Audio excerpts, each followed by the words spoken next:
How do you know if it's intuition stopping you from doing something or if it is fear?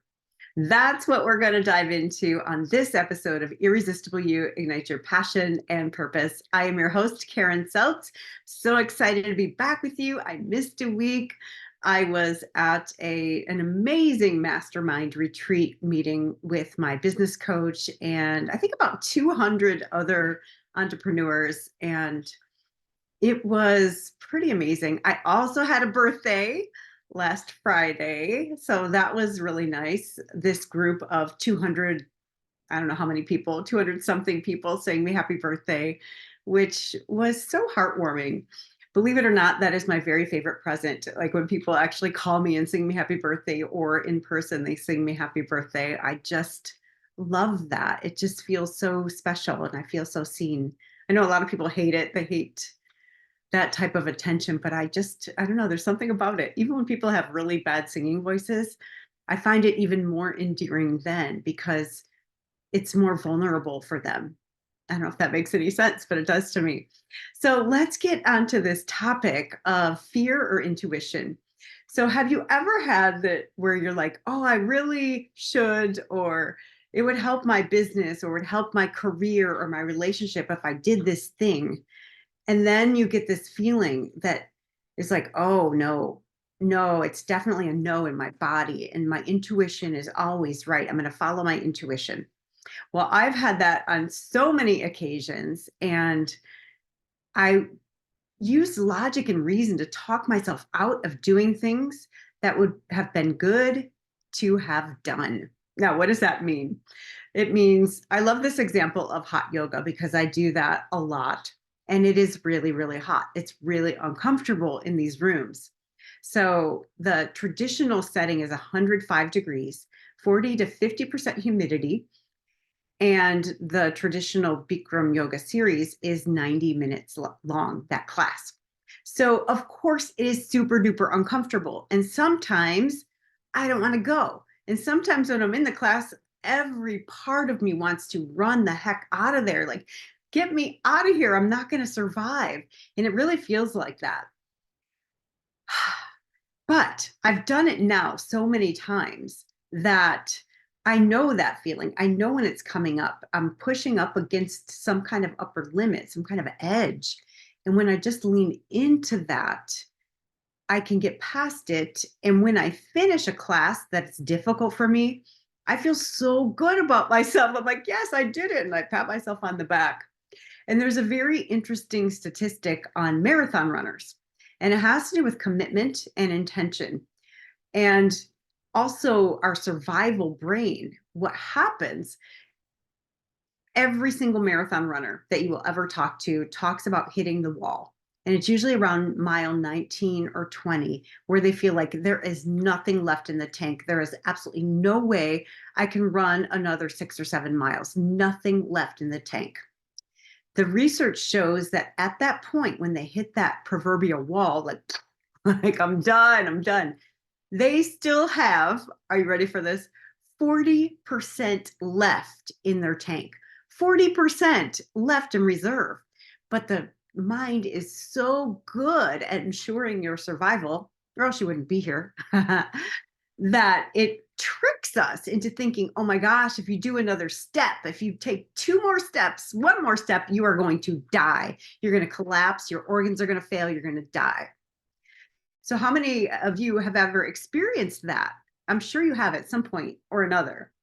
So it's the same thing. Our survival mind can kick in at any time. And it loves to parade as logic or give you all kinds of reasons. I apologize if you can hear my chair. I should maybe stand up. It's like creaking. I'm excited today. So here are some things that I would love for you to look at. When you are getting these intuitive hits or these feelings in your body, you can ask yourself, number one, if it's fear, it will be like an immediate, usually like, oh, you better not do that.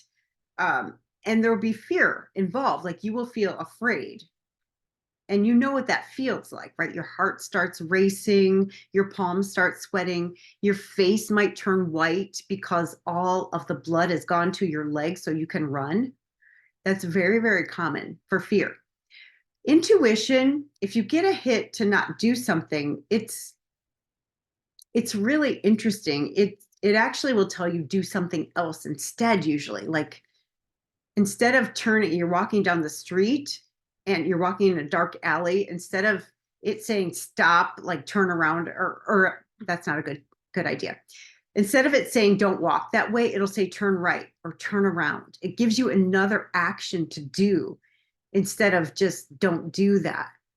If does that make sense? So the don't do that's are almost always fear. If it's another instruction that's taking you in a different direction, oftentimes that is intuition. And another way that I have learned is to really get quiet. If you have the opportunity, now, if you're walking down a dark alley, you might have a reason to be afraid. I mean, really, if you have fear, then turn around or go a different way. Like, obviously, listen to that. But if it's things you have fear about, like, oh, I don't want to press the live button, I don't want to be seen, what if people judge me? I don't know enough yet. Oh, this probably isn't the right time because what if Aunt Sally's watching? You know, she's going to tell my mom and my brother, and they're all going to laugh at me and whatever. So if it's a real life danger, obviously you're going to listen to your fear just as much as your intuition, right? Because you might really be in danger. But if it's something that is a perceived threat, which means it's in our head, essentially, if everybody wouldn't have the same fear or the same resistance to doing something, then it's in our head. And I'm not saying that it's not important, but we make it important. We make it bigger and we use it as an excuse instead of doing the thing that would be good to have done, like a hot yoga class in my case, not necessarily in yours. It's not for everyone. So think about a situation where you have a regret because you didn't do something. Maybe you listened to what you thought was your intuition. And then you thought, gosh, maybe I should have done that. Maybe that wasn't my intuition.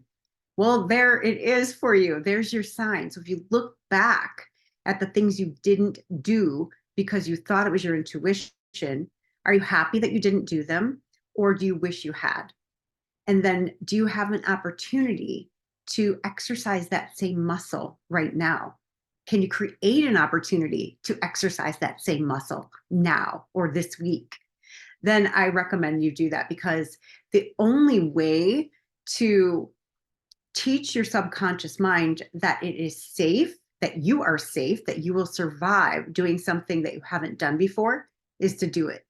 The subconscious mind reads any new information, any new situation, I mean, where if you haven't done it before, it reads it as a potential threat.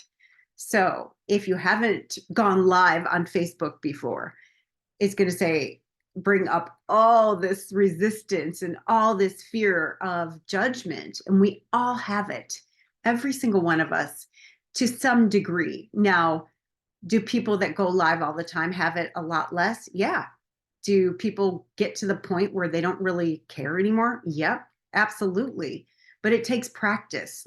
Nobody starts there. Nobody. If you look back, I used to follow Gabby Bernstein, and I think she's a fantastic speaker. And I watched some of her early stuff, and she was not at all the same. She was kind of like us, right? Like she was just a normal human, like flubbing it up. She didn't know what she was going to say. She wasn't polished. Her stuff, she was nervous. You could see it. And it was so beautiful for me to see that, because guess what?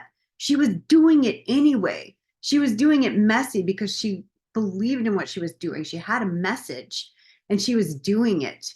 But I just love that, you know, the people that we look up to today as speakers or influencers, or, you know, the people that really make a difference in the world, they did not start out that way. They had to push up against those.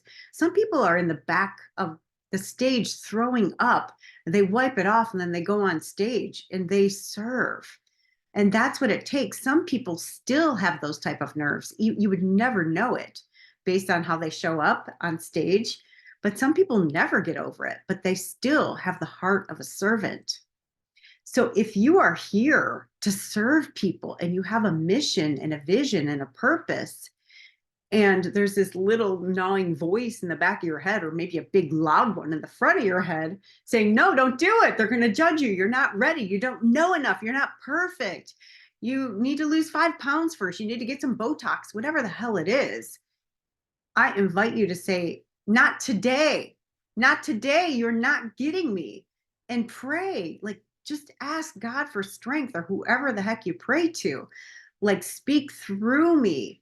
Speak through me. Use me as your channel so I can serve. I don't know who needs to hear what, but I know you do.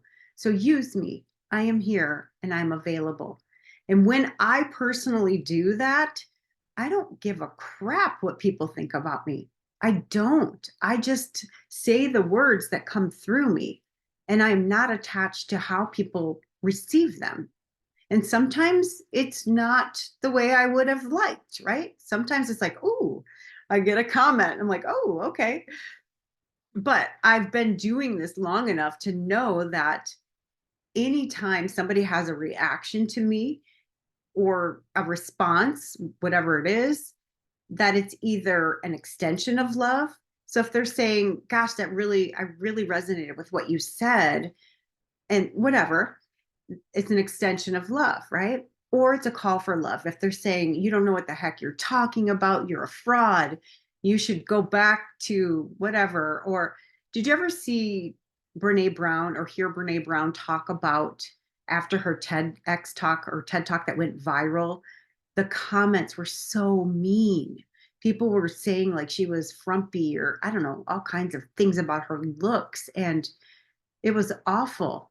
Those people are judging her because they are afraid of being judged. It has nothing to do with her. They are calling out, love me, love me. Can you love me? Love me. And it doesn't seem like it because it's an attack. And if we perceive it as an attack, we will get what? Defensive. And that is a fear response. It's a response to a perceived threat. Now, some person on the internet really threaten you with their words? I mean, I don't know, maybe. But really, if they say you're stupid or you're ugly or you have wrinkles or you're fat, so what? Does that really threaten who you are as a person? Not unless you believe them.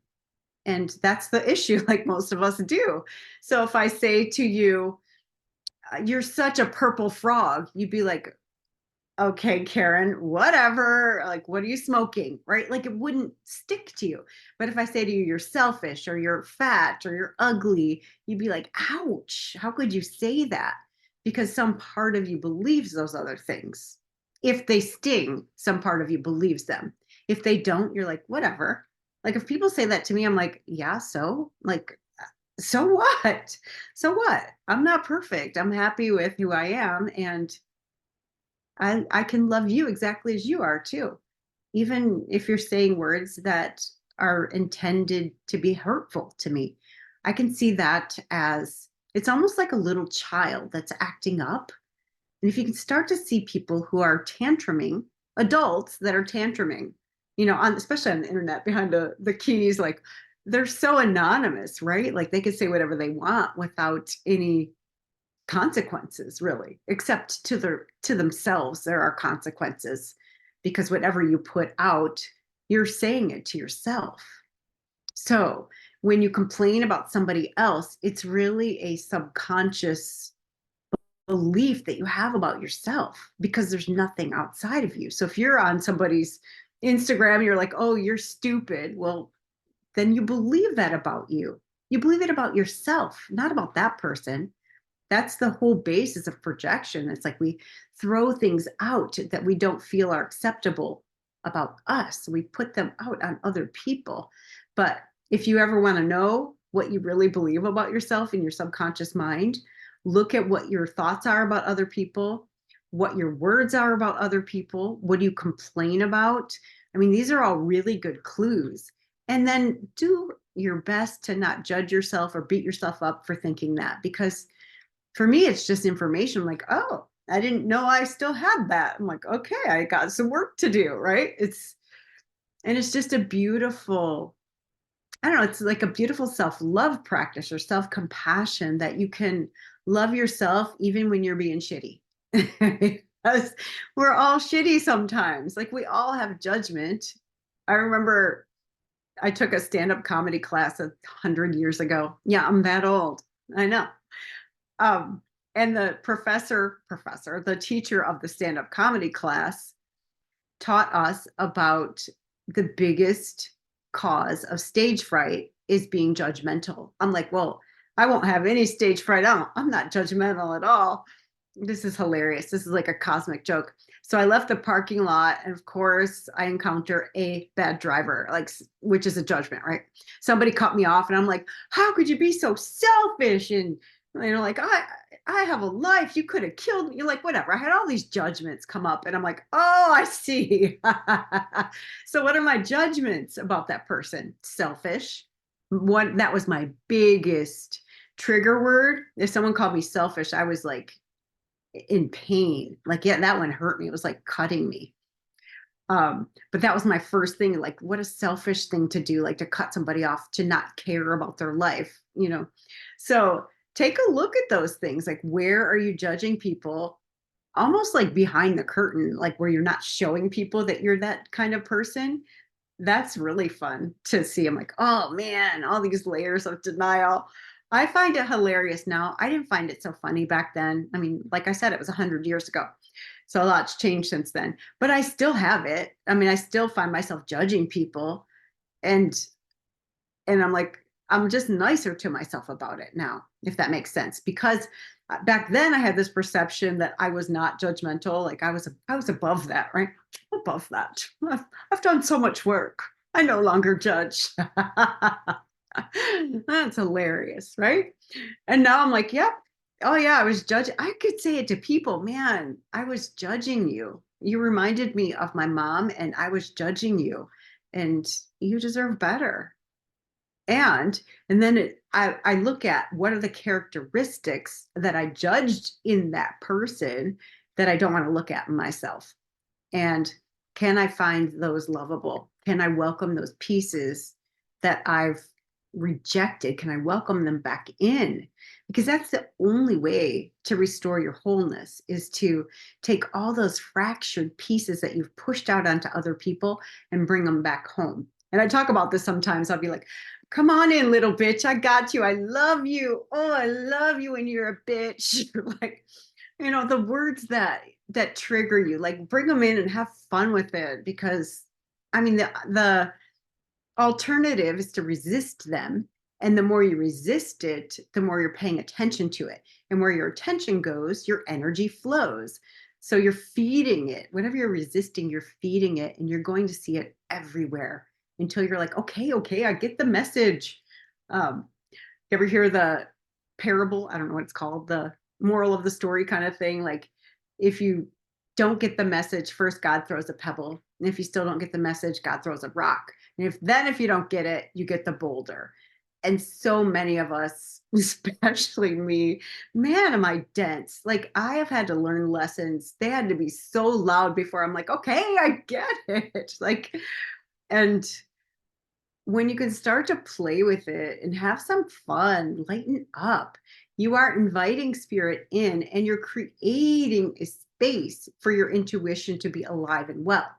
Now, the other thing about intuition is we get to create quiet space to really hone in to that intuition, because it's not going to come in with all the noise.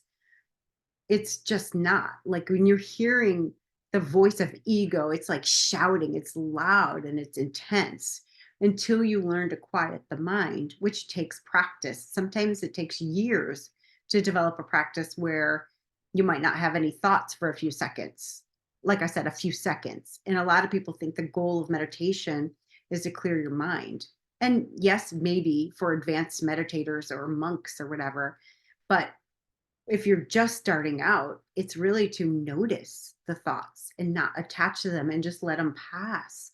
You let them pass by without going down the rabbit hole, like, oh, this and this and this and this. And especially if you're worrying about things, I heard this recently. Worry is faith in an outcome that you don't want. So why not have faith in something that you do want and just know that it's coming and then get quiet and listen to your intuition or see it or know it or smell it or feel it, because we all receive it differently. And it's really fun to play with that. So I really hope that this was helpful for you. I know I went to a lot of different places, but I like to do that. And if you follow me, I like to do that. You never know where you're going. I have a starting point, and then I just let spirit flow through me. And whatever wants to come through is what I express. And I love this topic of intuition and fear, because fear is it masquerades. It masquerades as logic all the time. It will talk you out of your greatness. And I don't want that for you. I want you to stand up, because the only way that fear wins is if you do what it says. You can feel the fear and you can move forward anyway.